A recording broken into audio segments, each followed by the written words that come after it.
Hello, hello. Hey, Virgo.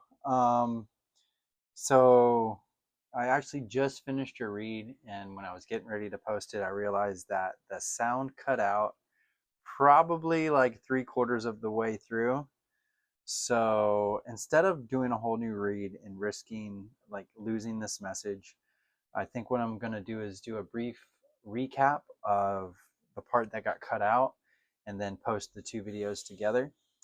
So yeah, let's jump right in. So when I first started turning, the first card that came out was the Knight of Swords. So instantly I was thinking to myself, okay, somebody's gossiping about Virgo. And then to confirm that or following that card in your past energy, I got the Six of Wands. So it looks like they were gossiping about your success, your victory, all of your material wealth, and um, yeah. Then I turned the Ace of Swords, which kind of gave me two different messages. One was it wasn't just gossip, but people were kind of bad mouthing you, maybe saying you got your success unduly or in, you know, just almost like you weren't due the success that you have. But I also read it as, oh shit, Virgo's gonna start something. It's like you literally took that sword, that tongue, the gossip, and you turned it against everybody. And in your present energy, I got the Eight of Cups. So it was really strange. Like the energy really shifted for me at this point in the read. It seemed more like you were just gonna walk away, like you detached from this whole situation somehow. And that card was followed by the Queen of Wands. So that was telling me that, yeah, you, especially with it coming out under that Six of Wands, it was telling me that you really have your eye on the future, on your success, that you're you're not going to give fuel to the fire. And interestingly, these are our verifying cards over here. We'll save those. Interestingly, the next card I pulled was the King of Cups, which really kind of threw me for a loop. The energy got really strange for me. Not strange, but complicated is the word. To me, I read this as you were almost, so like you walked away from the situation with this Eight of Cups.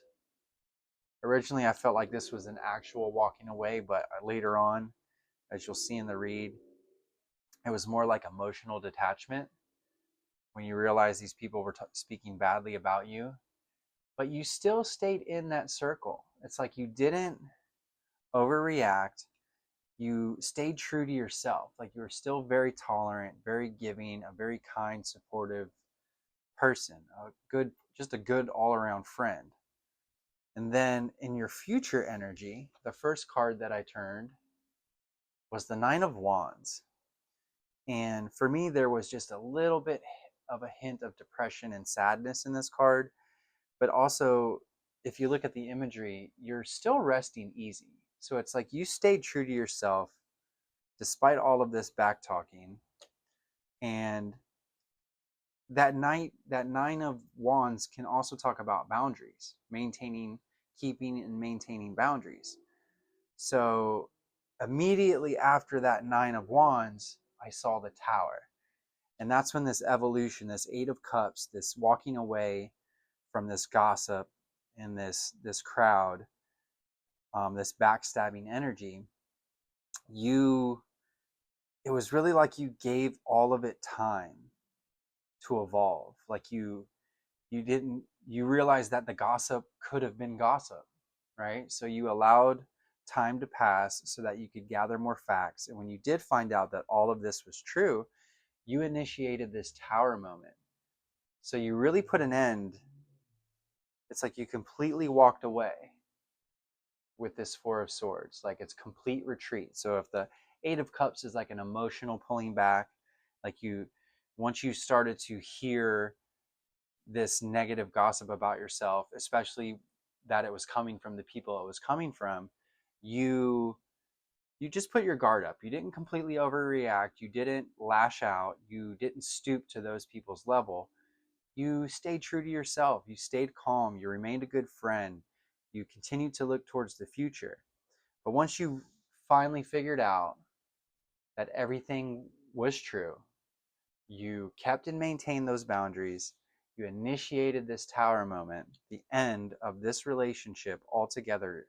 And then you stepped into, in this future energy, this Four of Swords, which is, it's not just about, it is physical retreat. It's like an evolution of this Eight of Cups, but it was also about renewal and self care. So the first card I clarified in the original spread was this tower, and the tower was clarified with the sun. So with that coming out under the Queen of Wands and under this Six of Wands, both of which are just, in my opinion, very beautiful energy, a self-assured, self-confident person looking towards the future. Still, there's boundary energy here, um, and that boundary being under the Six of Wands, which is victory, recognition, good news, success. It just makes sense that you're not going to allow anything or anyone to bring you down. You not only initiated the tower moment, but you also initiated this let's call it spiritual growth. So I did turn a few more cards. The King of Pentacles clarified the Eight of Cups, right? So you're very much in this present energy. You're very much in this King of Cups, King of Pentacles, Queen of Wands energy. And with the boundaries here being clarified by the Six of Swords, the imagery in this card is just, it's really amazing, because in the Rider-Waite deck, it's like the gondola or the boat is moving away from shore. But in this card, you really arrive at a new shore. And I think that you are already a successful person materially. You already had really good boundaries, but there was like a spiritual evolution, emotional growth here. It's like you really matured through this process. And this is one of the reasons I didn't want to just redo this read. I really wanted this message to get out. But this King of Pentacles, I mean, if you look at the stag there representing spiritual growth, Spirit wants you to know that you have been, and you will continue to be rewarded, especially with this Sun card, this Sun energy, for not just sticking up for yourself, not just for maintaining and keeping healthy boundaries, but also Spirit wants you to know that they're rewarding you because of the way that you did it. It wasn't like you stooped to these people's level. You didn't lash out. You weren't coarse. You weren't vulgar in any way. You were true to yourself. You were very much in this King of Cups energy, very generous, nurturing, and giving, very caring. And I think that was the most important part of the message for me, at least for you, for those of you who this resonates with. Yeah, it was really more about how you handled the situation. Not just that you stuck up for yourself, but that you did it with class, you did it with tact, you remained true to yourself. I mean, if you look at this, with all of this gossip going on, even with you being aware of it and setting boundaries, healthy boundaries, you still were giving to the very people that were stabbing you in the back while they were stabbing you in the back. Which is just, it's a whole new, like I said earlier, it's a whole new evolution in your spiritual growth. It's a way of, in some way, you've connected and become closer to your higher self through this process. So yeah, that's why I wanted to do the recap. What I'm going to do is I'm going to post the original reading. I'm going to tag it.